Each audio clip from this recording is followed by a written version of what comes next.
Assalamualaikum warahmatullahi wabarakatuh. Salam dan bahagia Bapak Guru hebat seluruh Indonesia. Saya Luciana Arsanti SPD. Saya adalah guru SMK Negeri 1 Kempas. Saya adalah calon guru penggerak Angkatan 9 Kabupaten Indragiri Hilir. Hari ini saya bersama Kepala Sekolah Hebat kami, Bapak Dr. Andes Haji Betrijon. Pada hari ini saya akan melakukan wawancara bersama Bapak Kepala Sekolah untuk melengkapi tugas demonstrasi kontekstual modul 3.1. Assalamualaikum Bapak. Waalaikumsalam. Gimana kabarnya Lucy? Alhamdulillah luar biasa Pak hari ini. Sehat kan? Alhamdulillah sehat Pak. Bagaimana dengan Bapak? Sehat, tetap semangat. Iya, tetap semangat Pak. Dinikmati aja wawancaranya. Iya. Saya mohon izin nih Pak untuk Iya. hari ini merekam kegiatan wawancara kita. Iya. Nanti juga saya akan mengupload tugas ini di LNS dan juga di YouTube channel saya. Pada kegiatan wawancara hari ini ada beberapa yang ingin saya tanyakan kepada Bapak. Kiranya Bapak berkenan untuk menjawab pertanyaan-pertanyaan yang saya ajukan. Baik. Kita langsung saja Pak untuk pertanyaan pertama mengenai pengambilan keputusan berbasis nilai-nilai kebajikan sebagai pemimpin.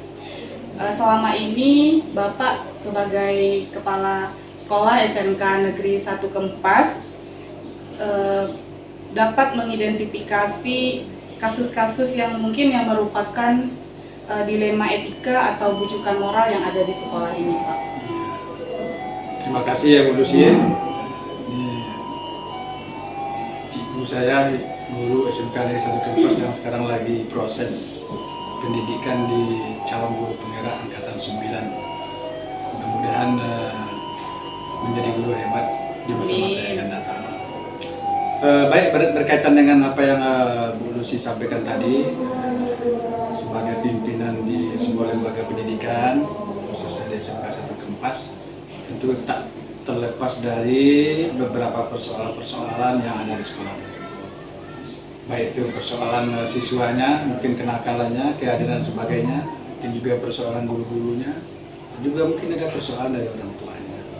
Tentu dari semua persoalan-persoalan itu ada yang mungkin tingkatnya kecil, mungkin menengah, mungkin besar dan lain sebagainya. Tentu sebagai pimpinan kepala sekolah mencoba mengidentifikasi, memilah-milah mana persoalan-persoalan tersebut yang tingkat kerawanannya yang bahaya dan sebagainya. Dan itu biasa kita lakukan bersama teman-teman wakil kepala sekolah. Tapi terlepas dari itu, Bapak sebagai pimpinan kepala sekolah melaksanakan mengidentifikasi persoalan itu. Kita semua kita mulai dari hati. Sekira begitu. Luar biasa Pak ya, karena selama ini, selama Bapak memimpin juga Bapak selalu bersama ya Pak ya, bersama tim di sekolah ini untuk mengidentifikasi apa saja kasus-kasus yang ada di sekolah, memecahkan bersama Pak ya, bersama teman-teman. Baik, selanjutnya Pak, bagaimana cara Bapak untuk menjalankan pengambilan keputusan yang ada di sekolah ini pada kasus dilema etika yang biasanya Pak kepentingan itu yang menurut Bapak sama-sama benar ataupun yang mengandung nilai-nilai kebajikan Pak? Ini salah satu contoh misalnya dilema yang kita hadapi berkaitan dengan bidang siswaan misalnya orang tua atau siapa saja yang memasukkan anak-anak ke sekolah ini, kan ada di antara mereka itu yang kepingin masuk kepada jurusan yang rasa-rasanya jadi favorit, misalnya masuk jurusan teknik sepeda motor atau masuk jurusan teknik komputer jaringan. Kita kan biasanya itu banyak itu pelamangnya, kan? Jadi, nah di situ kadang-kadang timbul dalam tanda kutip, misalnya seperti seolah-olah menyogok supaya anaknya masuk, atau dia mengintimidasi dan sebagainya. Nah dari awal kita udah lakukan, udah sampaikan kepada wakil siswaan bahwasanya hal-hal seperti itu harus dihindari supaya tidak terjadi pilih kasih yang anaknya hebat, pintar, tidak jadi sekolah mungkin gara-gara siswa si A yang mungkin kita tolong, mungkin dalam tanda kutip ada terima sesuatunya, jadi persoalan. Juga begitu perhatian kita sebagai pimpinan terhadap Bapak Ibu guru. Sebagai pimpinan saya juga tidak kepingin ada di antara teman-teman guru itu merasa diri dia dan kepala sekolah itu, kok saya lebih diperhatikan, saya kok tidak diperhatikan, kok saya kok tidak, sama sekali tidak, seolah pilih kasih. Jadi kalau pimpin kepala sekolah itu kan sangat memahami karakter Bapak Ibu gurunya. Itulah dilema-dilema yang akan dihadapi oleh kepala sekolah, dan kita berusaha semaksimal mungkin hal itu tidak terjadi. Baik, luar biasa sekali nih Pak, semakin panjang yang ingin saya tanyakan ke Bapak. Berikutnya, dari hal yang Bapak ceritakan tadi, tentunya ada langkah dan prosedur yang bisa Bapak lakukan untuk menyelesaikan hal-hal tersebut ya Pak ya. Mungkin apakah ada langkah-langkah atau prosedurnya Pak? Ya contohnya seperti tadi, sekarang kita, karena di sekolah ini kan yang banyak persoalan itu kan di siswa. Nah, walaupun sebetulnya di guru itu ada juga persoalan, tapi guru kan lebih banyak pembinaannya, lebih privat, biasanya ya antara kepala sekolah dan guru. Contoh saja misalnya di usia, misalnya ada siswa kita, ini contoh, saya kepingin wakil kesiswaan berkaitan dengan disiplin siswa. Langkah yang kita lakukan tidak perlu semua persoalan itu langsung ke kepala sekolah. Nah, disilakan kesiswaan dengan tim kita menyusun langkah-langkahnya, bahasanya tingkat. Kalau memang sudah tingkatnya misalnya level sekian, cukup sampainya di wali kelas saja. Mungkin levelnya naik lagi, mungkin cukup di kesiswaan saja. Levelnya lebih tinggi lagi, mungkin berbahaya, mungkin mencapai standar poin yang tinggi, baru sampai ke kepala sekolah dan komite. Itu langkah-langkah yang kita lakukan berkaitan dengan persoalan dari siswa. Kalau guru juga begitu, kalau guru misalnya ada guru yang berkaitan dengan tugas-tugasnya, tentu lebih banyak tanggung jawabnya di kurikulum. Maka kurikulum melakukan langkah-langkah sebagaimana mampu dia melaksanakan. Seandainya guru tersebut sudah melebihi dari grade-nya ini tidak diinginkan, maka baru terus ke kepala sekolah. Berarti Bapak ini ada beberapa faktor pendukung ya Pak ya, yang mendukung Bapak, salah satunya dari tim manajemen yang Bapak sampaikan tadi, seperti untuk kesiswaan itu nanti akan dibantu oleh wakil kesiswaan untuk menghandle siswa, kemudian untuk guru juga dibantu untuk dari manajemen ya Pak ya. Kemudian juga untuk tata kala atau jadwal penyelesaian masalah juga tadi Bapak sampaikan bahwa ada prosedur ya Pak ya. Tidak langsung ke kepala sekolah mungkin, tapi ke wakil kesiswaan terdahulu ataupun untuk guru ke manajemen terdahulu. Seperti itu Pak ya? Iya. Kemudian selama Bapak menjabat sebagai kepala sekolah di SMK Negeri 1 Kempas ini, kemudian juga tentunya banyak kasus yang sudah Bapak alami, kasus-kasus dilema etika yang sudah Bapak alami dan Bapak hadapi di sekolah kita ini. Tentunya banyak sekali ya Pak ya tantangan dalam pengambilan keputusan tersebut. Bisakah Bapak menceritakan itu bagaimana tantangan yang Bapak hadapi dalam pengambilan keputusan kasus-kasus dilema etika? Ini salah satu contoh yang sebenarnya banyak contoh di sekolah kita ini. Bapak masih ingat contoh, ini rata-rata nih siswa kita, anak-anak kita yang praktek kerja lapangan itu ketika sudah selesai melaksanakan praktek lapangan itu 3 atau 4 bulan setelah pulang, itu ada saja 1, 2, atau 3 siswa yang tak mau lagi sekolah. Nah, dia tak mau lagi sekolah dengan tidak tahu dengan berbagai macam alasan.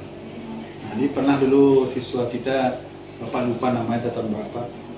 Jadi dia setelah pulang PKL tuh nggak mau lagi dia sekolah. Pada waktu itu masih ujian nasional, tuh masih ada ujian nasional, masih ada artinya tidak seperti yang tahun sekarang. Nah itu kan persoalan.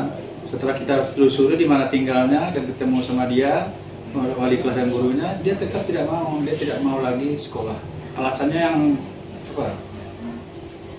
Dia berdua dengan adiknya, orang tuanya berpisah, masing-masing udah menikah, dan dia harus menghidupi adiknya. Ini sebuah persoalan yang rumit bagi kita. Akhirnya saya panggil lah teman-teman guru, bagaimana kita menghadapi siswa ini.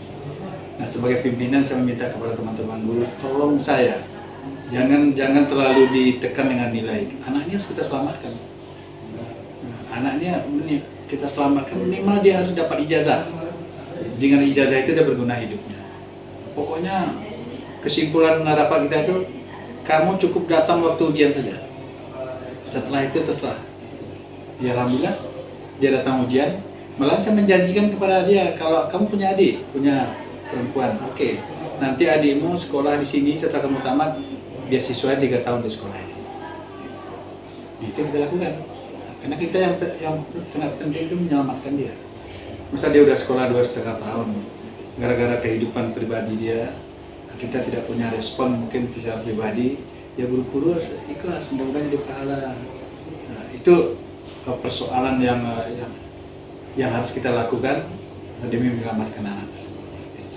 Berarti tantangannya sangat berat sebenarnya Pak ya, Iya, sama-sama benar ya Pak ya, yang siswanya benar untuk menghidupi keluarganya, dan juga kita sebagai sekolah juga ingin siswa tersebut untuk jangka panjangnya itu mendapatkan hal yang lebih baik dari misalnya tamat dari sekolah ini, dapat pekerjaan yang lebih baik. Luar biasa sekali Pak wawancara kita pada hari ini. Kemudian ini Pak yang terakhir dari yang Bapak sampaikan, beberapa pertanyaan yang saya tanyakan, kemudian Bapak menjawabnya dengan sangat luar biasa. Bapak untuk refleksinya bagaimana Pak untuk pembelajaran yang dapat kita petik atau yang bisa Bapak petik selama ini dalam pengambilan keputusan dilema etika di sekolah ini Pak? Ya sebetulnya dari pengalaman Bapak memimpin di sekolah ini mungkin udah 10 tahun, memang metode kepemimpinan yang paling tepat menurut Bapak itu yang sudah selama ini kita laksanakan itu memang karena mungkin juga karena faktor umum pimpinan ya, yaitu dari hati ke hati, karena semua persoalan itu kan bisa diselesaikan dengan baik. Kalau kita dengan penuh emosi, penuh tekanan, nah semuanya jadi berantakan. Nah, kita lakukan dari hati ke hati, dalam tanda kutip, ya mari kita bekerja menikmati pekerjaan ini, kita anggap semua pekerjaan itu ibadah buat kita. Jadi kalau misalnya masa berbuat jelek jadi ibadah, kan nggak mungkin. Yang pasti kita berbuat baik, menilai ibadah, dan itu menjadikan pahala untuk kita. Sehingga teman-teman juga, teman-teman guru dia bisa bekerja dengan menikmati pekerjaannya, dengan santai, serius, dan benar. Dan guru-guru juga dia tidak terlalu memikirkan meninggalkan anak, suami, dan keluarga di rumah ketika dia berada di sekolah. Dan tentunya kita juga menyiapkan sekolah atau tempat belajar atau ruang belajar atau sarana belajar yang menyenangkan. Baik, luar biasa sekali Pak dari hasil wawancara dan hasil jawaban yang Bapak sampaikan kepada saya. Saya rasa untuk pertanyaannya ini sudah cukup Pak. Terima kasih Pak atas jawaban yang Bapak berikan, sangat menginspirasi sekali. Kemudian juga dari berbagai kasus yang Bapak sampaikan tersebut, bahwa tentunya di sekolah kita pasti terdapat dilema etika tersebut, tapi bagaimana cara penyelesaiannya itu kita ambillah solusi yang terbaik untuk penyelesaiannya. Tentunya kita akan memikirkan untuk jangka panjangnya bagaimana keputusan yang kita ambil pada hari ini. Demikian wawancara kita pada hari ini Bapak. Terima kasih banyak atas waktunya. Wabillahi taufiq wal hidayah. Assalamualaikum warahmatullahi wabarakatuh. Waalaikumsalam warahmatullahi wabarakatuh.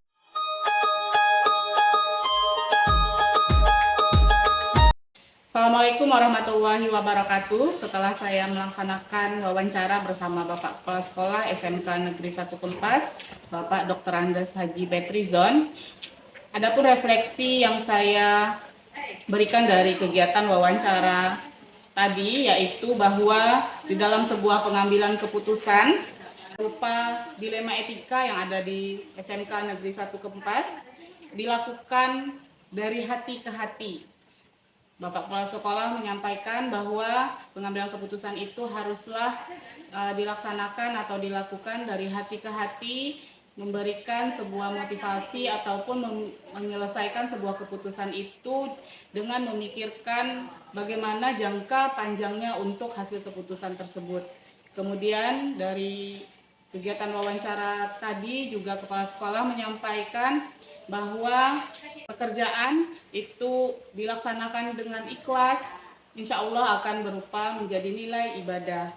Nah, adapun beberapa pendukung yang bisa membantu dari penyelesaian keputusan di SMK Negeri 1 Kempas ini, yaitu dari tim manajemen sekolah seperti Wakil Kepala Sekolah bidang kesiswaan untuk menangani para siswa, dan kemudian Wakil Kepala Sekolah bidang manajemen mutu yang menangani bagi guru-guru atau tenaga pendidik di SMK Negeri 1 Kempas. Demikian refleksi dari kegiatan wawancara bersama Kepala Sekolah SMK Negeri 1 Kempas.